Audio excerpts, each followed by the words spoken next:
Let's get this thing rolling. Hi guys, Chapter 3 of Bring Back the Right Side Diary. As I said, Eric Legrand. Hi. Made the trip to New Jersey this morning. I was super pumped, like as soon as I woke up, butterflies, because I love you. I just wanted to start with like how we met. How many years has it been now? I followed you senior year of high school. When I got a baby though, so you I probably graduated in 2008 from high school. Oh damn. See? I'm like, See, cut. our grandfather over there, she said, damn.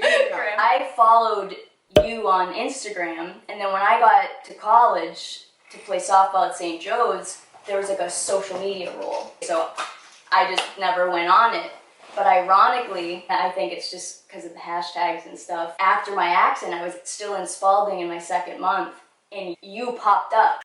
It was like emotion after emotion, because I truly can say I thought of you when I played in high school. Like that hit me. All of a sudden, like here I am, and then that's when I reached out to you. It's funny because a lot of athletes get to like what they know me before the injury, and then their injury happens, and then they see me randomly pop up again. It's just a lot of emotions because you don't see yourself as average. You as an athlete, you see, oh wow, you feel bad for that person, but you never actually see yourself in that type of situation. Exactly. So, that's when I sent you the message and was like, hey. Then we just kind of got talking. Well, yeah, because you know how you are. You're charismatic, and I was like, wow, this girl, she has some great energy. You know, she's definitely fun to be around. I want to know more about her, her story, her journey, and where she is today, and how she's been able to handle this injury, and then to see your progress, you're like, whoa, I want to be like that. Like look at her, she's up and moving. She may not have her full right side going and everything, but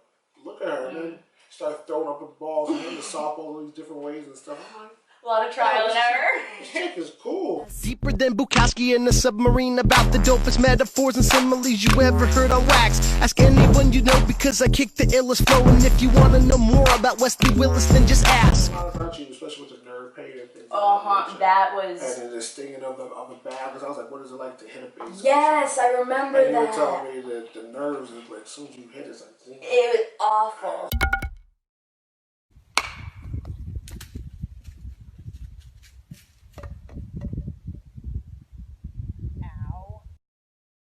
I remember just I remember that. Yeah, whole situation, which was cool. I was so curious to know other spinal cord injuries and how they were. When that nerve pain hit, it didn't really hit until like 6-7 months after, and that's when I realized it was the cold weather that really triggered it. I don't get much nerve pain, but I hate the cold. And there's more I found out too, more people that are like up and walking now, that nerve pain kills them, especially the cold. I have a friend, Scotty Kramer, who's a BMX biker. He got hurt, and he's up on his feet walking and riding his bike, but he moved to Florida for the winter because he's walking, but he says when he walks up in the cold, his fingers get tight, everything gets all tight. And, I gotta talk to him. So you gotta be stretched out and things like that. But he's down in Florida now because that's so funny. Here, so. That's where I'm looking right now for. See, I told you. What I was really drawn to with Eric, he was the first spinal cord injury that happened in a game as well, a college game. If you want to just talk a little bit about that.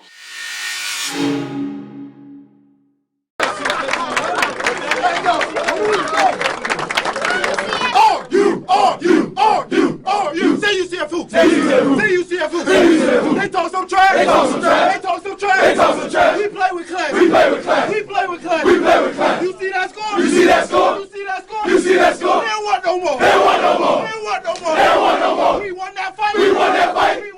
We party tonight!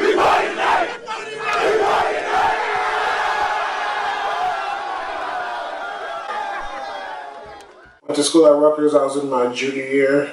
October 16, 2010, we were playing at MetLife Stadium versus the Army Black Knights, and we had just tied the game up 17-17 in the fourth quarter, and I was running down on kickoff, and I was like, I want to make a big play for the team, get our defense set up, and try to get the ball back to our offense so we can have a 2-minute drill to score to win the game. Late in the fourth quarter to tie games. And I ran down the field to make a play, and I had a good head start in this guy because I got right past the two guys that were trying to block me. I knew it was going to be a big hit. So I said, do I want to use my shoulder or do I want to use my head? And everyone that knows that plays football, if you're attacking with your head, you see what you hit. You gotta keep your head up. So I said, this is gonna be a big collision. Let me leave my head out of it, actually. And I remember I went to go tackle the guy, and my teammate actually got down there about a half a second before I did. And he dove at the guy's legs and it tripped him up. So when the guy got tripped up, his body twirled in the air. And as I put my head down thinking it wasn't going to be able to tackle at all, the crown of my head went right into the back of his shoulder blade. And I hit the ground, and I remember the last thing I felt was my heels in it. And I heard the crowd go, ooh, so I knew it was a big hit. It's Malcolm Brown. Oh, what a great open field hit. I just tried to get up to celebrate. I remember at the time all I could do was like that. By Eric Legrand, who is shaken up on the play.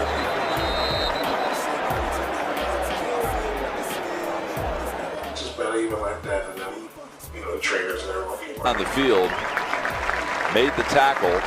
Eric's mom is wearing number 52.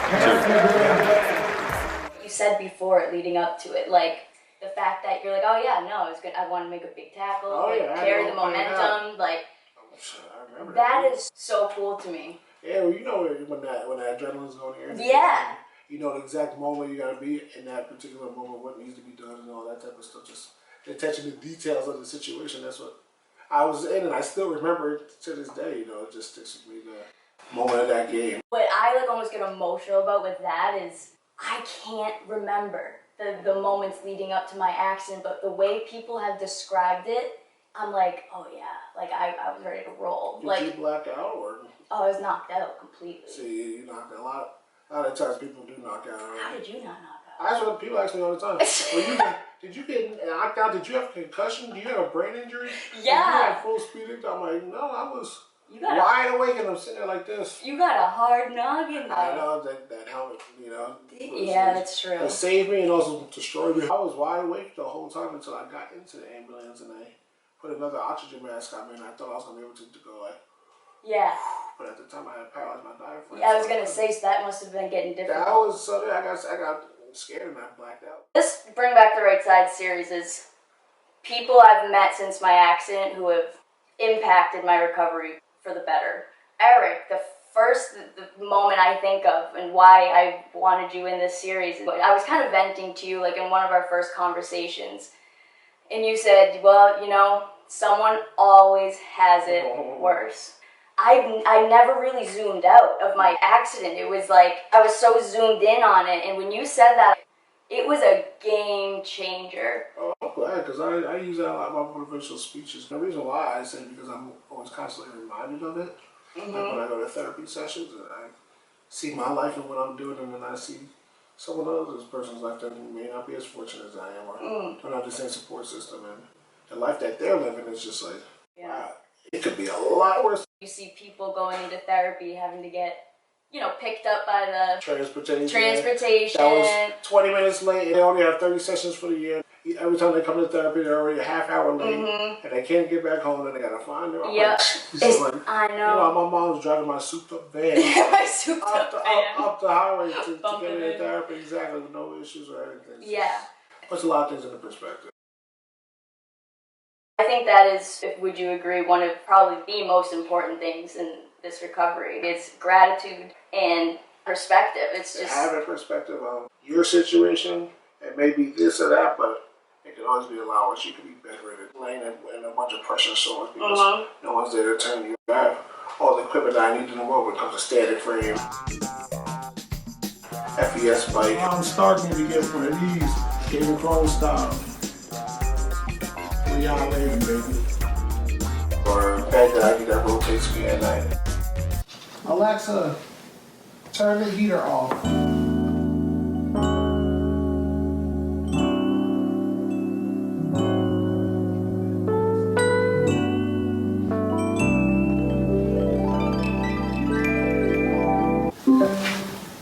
Thanks, boo. very blessed. And then this lifting system in my house, I just have to break her back on my nurses, pushing my big self around. I promise y'all I'm not a ghost. I promise y'all, look, there's heaven all around me. There's heaven all around me. There's heaven all around me. There's heaven all around. No, I can't feel pain, but I can see the stars. I ain't even vain, but I know we would go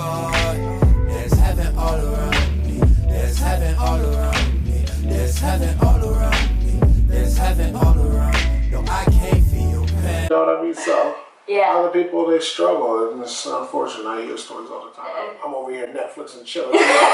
Meanwhile, they're trying to figure out if they can even turn the TV on or something. Yeah, Netflix and chilling. Being an athlete before your accident, do you think that has helped, hindered? I don't think I know it's helped.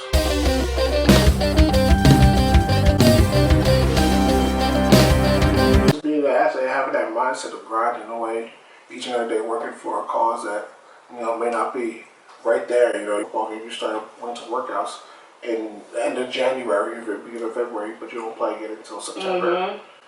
Stuff like that. So it's like having to be able to have long-term goals and be able to work for something and not have that instant gratification. Oh yeah, I did this today, so I should receive this. The mental mindset. He's always trying to say, I feel bad for a middle-aged woman who never worked out a day in her life, and she falls out and breaks her back, and now she has to go through all these therapy sessions and rehab, and she's never been through any of this, and that's almost a culture change for her.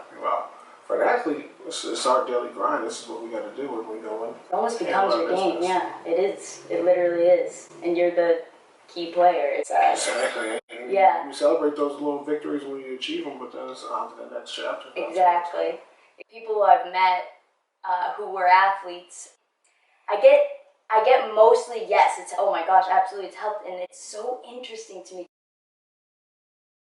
People consider us still fresh, and I know. I'm 8.5 years old. You 4, 5? 4. I think about it all the time as time passes along. Of who I was and things of that nature. As time goes along, I'm getting further and further away from who I was to who I am now. Yeah. Oh, I love that. So I was 20 years old when I got hurt, but now I've been in the chair for 8.5 years. So I've had 20 years of life out of the chair, but now I'm 8.5 years in the chair. Yeah. So. Do you think about that a lot? Every single day. I think where I would have been, what NFL team I could be playing on, with talent, or would have been in, what type of family would I have. All the time, but then you just come back to it. This is what it is, and you just gotta make the best of the situation. It's so true. So, what other sports did you play? I played me a little basketball. Wait, you play basketball, really? Baseball, basketball. I actually thought baseball was going to be my calling. I was a pitcher, center fielder. Center fielder. I was pretty good at it. I had my circle change, receiver, four-seamer, curveball. My main pitch was my splitter. Nice. I bet I could have teed off you. Probably. Wait, that's really interesting. What number were you? 00. You're so cool. 00 was my baseball number always. That was me. Like, that's not normal. That's cool. Exactly. All right. Someone wants to know, what is it like for you to travel? I'm in my first year of recovery and I'm nervous to travel. It's not easy, I'm not going to lie to you, but it's possible. First off, you have to be able to take care of your chair, take my headrest off, bubble wrap all this stuff, so they don't mess up your chair. But I'm actually traveling tomorrow. I get lifted into a little aisle chair, and it's not the best thing, but they strap me down the aisle chair, they bring me onto the plane, and then they lift me on into the seat. And it's possible, like I said, it's not the most comfortable thing. And if you want to travel, it's worth it. You can get the job done. Exactly. Yeah. I like having my friends with me to lift me, but if not, you just got to tell the airlines it's not you need help. They have a disability service. Yeah. JetBlue sucks with disability service. Down to the crib, Miami 305. Okay, last time I was here, you were about to go to Miami. It's my second home. You're always there. When it calls me back. Who are you going with? Me and my teammates in that picture actually right there. Are those ones you're like always on your Instagram when you go play? They look so fun. The one right there in the gray suit, coaches have worn.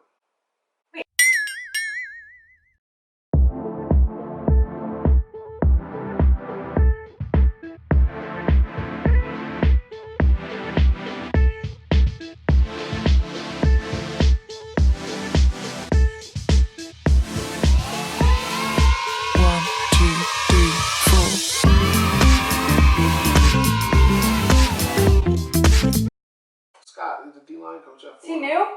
He got there last year. This what he had one. Okay. He looks a little familiar. I'm going to Florida next week. I should really go say hi. That's Scott. That's Fred right there. Scott. I'm going to say, like, I had the pleasure of meeting you. Small kid from Avondale, New Jersey. I know, right? We just from South Jersey. There's heaven all around me. There's heaven.